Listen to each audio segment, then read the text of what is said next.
الحمد للہ وحدہ والصلاة والسلام علی من لا نبی بعدہ اما بعد فاعوذ باللہ من الشیطان الرجیم بسم اللہ الرحمن الرحیم الف لام را تلک آیات الکتاب المبین صدق اللہ العظیم۔ سب تعریفیں اللہ رب العزت کے لیے اور بے شمار درود و سلام حضور نبی کریم رؤوف الرحیم صلی اللہ علیہ وآلہ وسلم کی ذات اقدس پر۔ گزشتہ نشست میں اللہ تعالیٰ کی دی ہوئی توفیق سے ہم نے سورہ لقمان کا ترجمہ اور تفسیر کو مکمل کیا، اور آپ کے لیے ہوم ورک یہ ہے کہ لقمان علیہ السلام کی اپنے بیٹے کے لیے نصیحت، آپ اس پوری نصیحت کا ایک خلاصہ آپ لکھ کر لائیں گے تاکہ یہ نصیحت ہم سب میں راسخ ہو جائے۔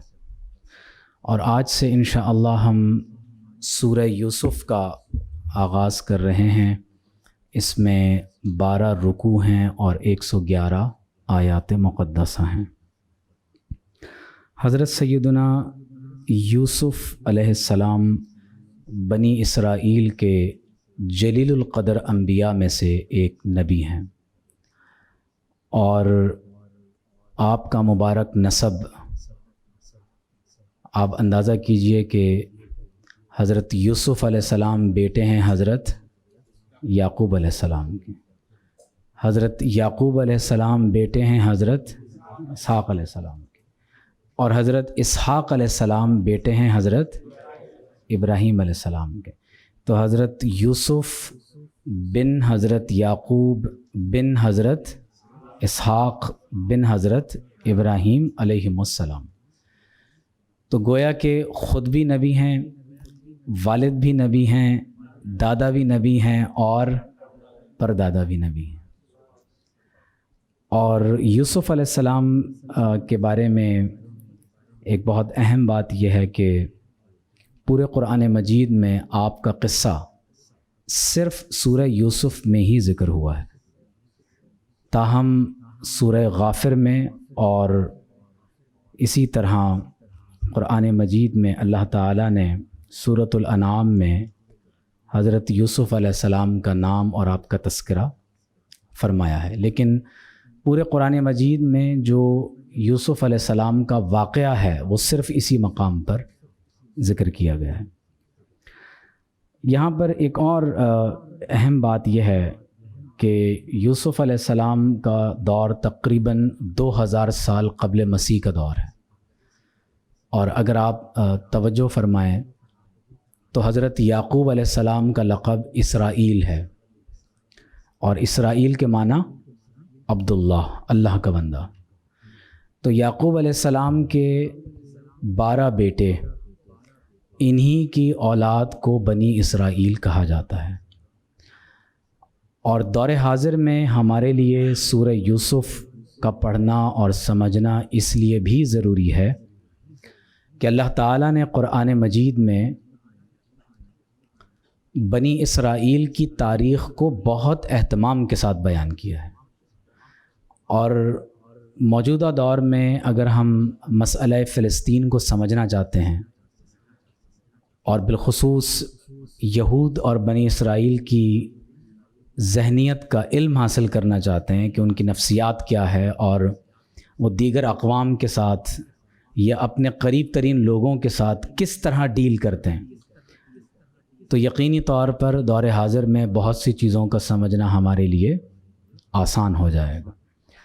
سورت مکی ہے، مکہ مکرمہ میں یہ سورت مبارکہ نازل کی گئی، اور اس میں حکمت یہ ہے کہ اللہ تبارک و تعالی نے مکی زندگی میں یہ سورت نازل فرما کر دراصل حضور علیہ الصلاۃ والسلام کو تسلی دی ہے کہ آپ غور کیجئے کہ یوسف علیہ السلام سے ان کے بھائیوں نے حسد کیا، انہیں ان کے والد سے دور کر دیا۔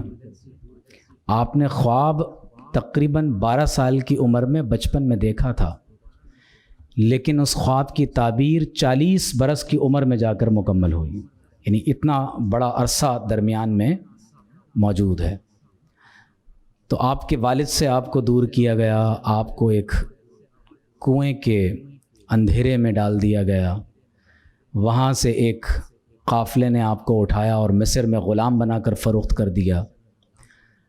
بادشاہ کے محل میں پہنچے تو وہاں آپ پر کسی نے الزام تراشی کی، آپ کو جیل بھیج دیا گیا۔ آپ دیکھ رہے ہیں کتنی تکالیف اور مصائب و آلام، اور اس کے بعد اللہ نے آپ کو مصر کا بادشاہ بنا دیا۔ تو گویا کہ حضور علیہ الصلاۃ والسلام کو تسلی دی جا رہی ہے کہ وہ رب جو اس پر قادر ہے کہ یوسف علیہ السلام کے بھائی جو تقریباً 10 کی تعداد میں تھے، وہ سب مل کر آپ کو قتل کرنے کا منصوبہ بناتے ہیں یا آپ کو اندھیرے کنویں میں پھینک دیتے ہیں، اللہ تبارک و تعالی آپ کو مصر کا بادشاہ بنا دیتا ہے۔ تو وہ رب اس پر بھی قادر ہے کہ حضور علیہ الصلاۃ والسلام جو مکہ میں تکالیف اور مصائب و آلام کو برداشت کر رہے ہیں، اللہ تبارک و تعالی آپ کو بھی پورے جزیرہ عرب اور پوری دنیا پر آپ کو حکمرانی عطا فرمائے۔ تو گویا کہ آپ علیہ الصلاۃ والسلام کے لیے اس صورت کے نزول میں تسلی تھی۔ پھر اہل تفسیر میں بالخصوص حضرت ابن عباس رضی اللہ تعالیٰ عنہ فرماتے ہیں کہ وروی ان الیہود سألوا رسول اللہ صلی اللہ علیہ وآلہ وسلم عن قصۃ یوسف۔ یہود اگرچہ بڑی تعداد میں تو مدینہ منورہ میں تھے، لیکن انہوں نے خصوصی طور پر اپنا ایک نمائندہ مکہ میں بھیجا تاکہ حضور علیہ الصلاۃ والسلام سے یہ معلوم کیا جائے کہ یوسف علیہ السلام یا وہ نبی جنہیں ان کے والد سے دور کیا گیا اور بعد میں وہ مصر میں آ کر آباد ہوئے، ان کے بارے میں کچھ بتائیں۔ تو اللہ تبارک و تعالی نے پوری ایک سورت سورہ یوسف کے نام سے قرآن مجید میں نازل فرمائی، اور اس میں وہ کچھ بیان کر دیا جس کا علم یہود کے پاس بھی نہیں تھا۔ تو بہت اہم سورت مبارکہ ہے، اور اللہ تبارک و تعالی نے اس سورت میں بہت سی حکمتوں اور رازوں کو بیان کیا ہے۔ تو فرمایا بسم اللہ الرحمن الرحیم، الف لام را، حروف مقطعات میں سے ہے۔ اس کے صحیح معنی اللہ و رسولہ عالم۔ تلک آیات الکتاب المبین، یہ آیات روشن کتاب کی ہیں۔ قرآن خود بھی روشن ہے اور لوگوں کے دلوں کو بھی روشن کرتا ہے، تو یہ کتاب مبین ہے۔ تو یہ آیتیں ہیں روشن کتاب کی۔ انا انزلناہ، بے شک ہم نے اسے نازل کیا، قرآناً عربیاً، عربی قرآن کو، بے شک ہم نے عربی قرآن کو نازل کیا، لعلکم تعقلون، تاکہ تم خوب سمجھ سکو۔ وہ لوگ جو عربی زبان کی نزاکتوں اور باریکیوں سے واقف ہیں، وہ یہ بات بخوبی جانتے ہیں کہ اللہ تبارک و تعالی نے عربی زبان میں جو فصاحت و بلاغت رکھی ہے، بالخصوص علم البدی، معانی اور بیان کے اعتبار سے، تو یہ ممکن ہی نہیں ہے کہ عربی زبان میں جس طرح اللہ تعالیٰ نے اس کلام کو نازل فرمایا، کسی اور زبان میں ان مفاہیم کو ادا بھی کیا جا سکے۔ یعنی کوئی مترجم یہ کبھی دعویٰ نہیں کرتا کہ میں نے جو قرآن کا ترجمہ کیا ہے یہ مکمل طور پر عربی قرآن کے مفاہیم و مطالب کو مکمل طور پر اس ایک عبارت میں درج کر دیا ہے۔ آپ لکھتے ہیں الحمدللہ رب العالمین۔ اب الف لام کی بہت سی اقسام ہیں، اور آپ غور کیجئے کہ اردو ترجمے میں تو آپ صرف ایک ہی عبارت کا ترجمہ کر سکتے ہیں، لیکن جو الف لام ہے وہ الحمد میں اپنے جمی معنی کو اپنے اندر لیے ہوئے ہے۔ تو فرمایا بے شک ہم نے اس قرآن کو، یہ قرآن عربی نازل کیا ہے تاکہ تم اسے خوب سمجھو۔ اور عربی زبان میں ہونے کی وجہ سے اس کلام میں یہ خاص بات ہے کہ قیامت تک افراد اہل علم اس سے ہر دور میں ہدایت کو اخذ کرتے رہیں گے۔ آپ غور کیجئے کہ ایک چھوٹی سی مثال میں آپ کو دیتا ہوں کہ ایک بہت بڑے فقیہ سے کسی نے سوال کیا کہ اگر اسلامی ریاست میں غیر مسلم اپنے مذہب کے مطابق شادی کر لیں تو کیا وہ میرج، وہ شادی لیگل کہلائے گی اسلامی ریاست میں؟ کیا قانونی طور پر وہ میاں بیوی کہلائیں گے یا ان کے رشتے کو حرام کہا جائے گا، جرم کہا جائے گا؟ تو انہوں نے کہا کہ دیکھو سورہ ابو لہب میں ہے وَامْرَأَتُهُ حَمَّالَةَ الْحَطَبِ، تو قرآن نے ابو لہب کی بیوی کی نسبت اس کی طرف کی، اس کو مسز ابو لہب کہا ہے۔ تو اس کا مطلب یہ ہوا کہ قرآن میں اللہ تبارک و تعالیٰ نے یہ بیان کیا کہ جو غیر مسلم مردوں کی بیویاں ہیں ان کا انتساب انہی کی طرف کیا جائے گا۔ اب یہ وَامْرَأَتُهُ، اب یہ ضمائر کا جو کسی اسم کی طرف انتساب ہے یا اضافت ہے، تو یہ خوبصورتی صرف عربی زبان میں ہی قائم رہ سکتی ہے۔ نحن نقص علیک احسن القصص، نحن کا معنی کیا ہے جی؟ ہم سب، جمع کے لیے، لیکن یہاں تو اللہ تعالیٰ ارشاد فرما رہا ہے۔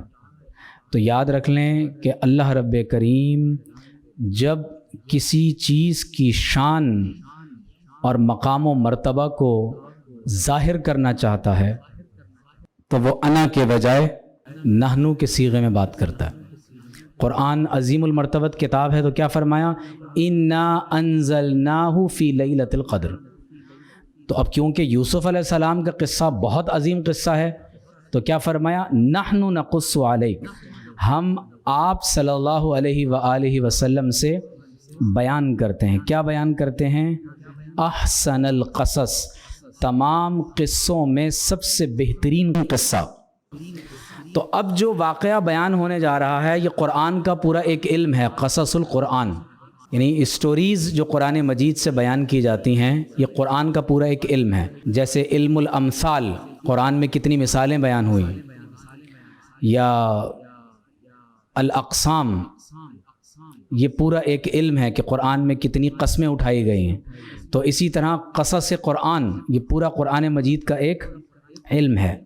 تو ان تمام تر قصص و واقعات میں سب سے بہترین قصہ اللہ تعالیٰ نے حضرت یوسف علیہ السلام کے واقعے کو قرار دیا ہے، اور اس پر کئی ایک مفسرین نے بحث کی ہے کہ آخر یہ احسن القصص کیوں ہے۔